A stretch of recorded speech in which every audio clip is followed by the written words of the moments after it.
Hey, thanks, Morgan. So big heads up for CTA Red Line riders. New work just started overnight that could slow you down on your commute. So here's what you need to know. The CTA is rebuilding and demolishing 4 100-year-old stations on the north end of the Red Line. That's the Bryn Mawr, Berwyn, Argyle, and Lawrence stations, as well as upgrading the tracks between those stations. So overnight, they closed down the Berwyn and Lawrence stations. You will not have access to those. They've also built temporary stations at Bryn Mawr and Argyle so that they can demolish and rebuild those stations. So you will still be able to access Bryn Mawr and Argyle just through temporary stations.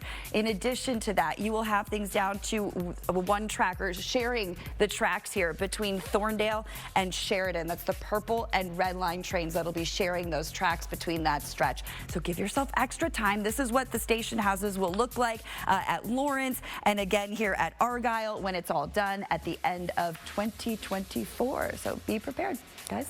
Thank you, sir. In place on the northwest side because of an earlier fire. So everything's still blocked off here on Pulaski from Montrose to Irving Park Road. CTA also rerouting its Pulaski buses around that stretch. So just watch for that as you head out this morning.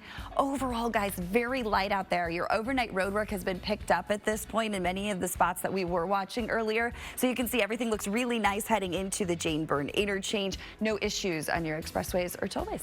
Okay. In the South Loop, the Roosevelt Bridge over the river is still closed here for the next 5 minutes or so. It's going to be closed in the overnight hours through June 4th, all for bridge work. So keep that in mind. Even the daytime hours, you may see some lane closures in either direction here during that time for that repair work. So watch out for that on the Roosevelt Bridge, again, over the Chicago River. Overall, guys, very, very light traffic throughout the area this morning. You can see a little bit of delay building on the inbound side of the Stevenson as you're approaching the Dan Ryan, but nothing major to avoid so far.